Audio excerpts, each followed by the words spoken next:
सच्चाई और अच्छाई कहीं भी ढूंढ लो, अगर वो तुम में नहीं तो मैं कहीं भी नहीं। जी हाँ दोस्तों, जय श्री कृष्णा।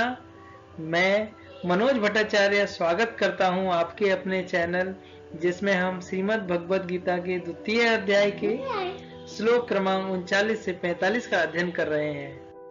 एषा ते अभिहिता सांख्ये बुद्धिर्योगे त्विमां शृणु बुद्धिया युक्तो यया पार्थ कर्मबद्धं प्रहास्यसि।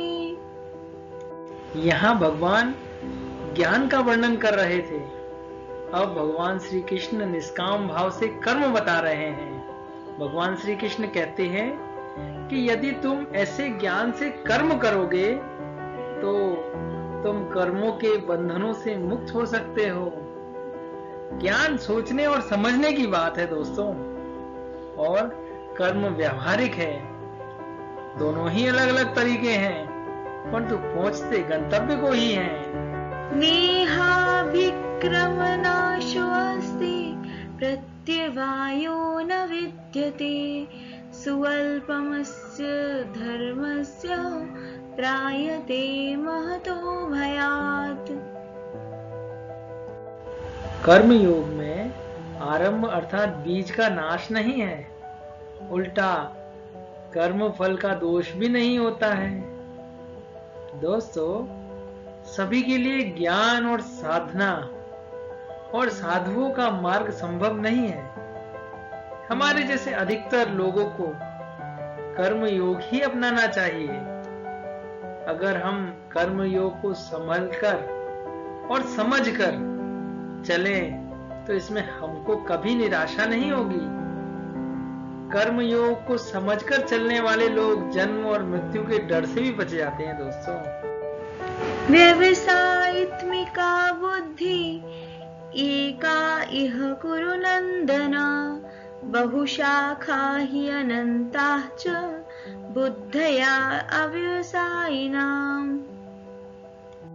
भगवान श्री कृष्ण कहते हैं कि जो कर्म योग के मार्ग पर चलते हैं उनके लक्ष्य दृढ़ रहते हैं, क्योंकि उनका लक्ष्य एक ही होता है। और जो दृढ़ प्रतिज्ञ नहीं है उनकी बुद्धि तो अलग अलग जगह भटकती रहती है और वे निर्णय नहीं ले पाते। दोस्तों, आवश्यकता है हमारी अपनी बुद्धि को दृढ़ प्रतिज्ञ कर केवल एक ही निर्णय लेकर के उस पे कार्य करने की। यामिमां पुष्पितां वाचं प्रवदन्त्य अविपश्चितः वेदवादरताः पार्थ नान्यदस्तीति वादिनः।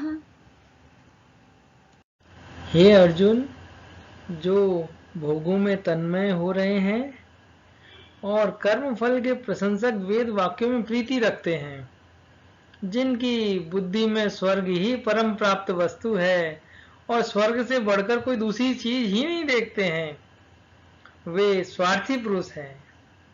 जब भी कोई काम उनके होने वाले फायदे से शुरू होता है तो वह उस काम को करते हैं, अर्थात कृष्ण की नजर में वह अकर्मी पुरुष है। वे केवल कर्म फल के प्रशंसक हो सकते हैं, किंतु कर्मयोगी नहीं। कामात्मानः स्वर्गपरा जन्म कर्म फल प्रदां क्रिया विशेष बहुलं भोग ऐश्वर्य गतिं प्रति। ऐसे लोगों को भगवान श्री कृष्ण ढोंगी बताते हैं, जो कर्म की बात इसलिए करते हैं ताकि इसके बदले उनको भोग और ऐश्वर्य मिल सके। काम से ज्यादा उसके होने वाले फायदों का जो वर्णन करे तो वह तो ढोंग ही है ना। कई लोग आपको मिलेंगे जो जमीनी स्तर पर काम से ज्यादा हवाई किले बनाने पर भरोसा रखते हैं। ऐसे लोगों से बचना चाहिए दोस्तों। भोगे ऐश्वर्य प्रसक्तानां तया अपहृत चेतसां व्यवसायत्मिका बुद्धि समाधो न विधीयते। जो कर्म की बातें सिर्फ भोग और ऐश्वर्य के लिए करते हैं, जिनका ध्येय ही सिर्फ भोग और ऐश्वर्य है, उन लोगों की परमात्मा में कोई रुचि नहीं होती दोस्तों।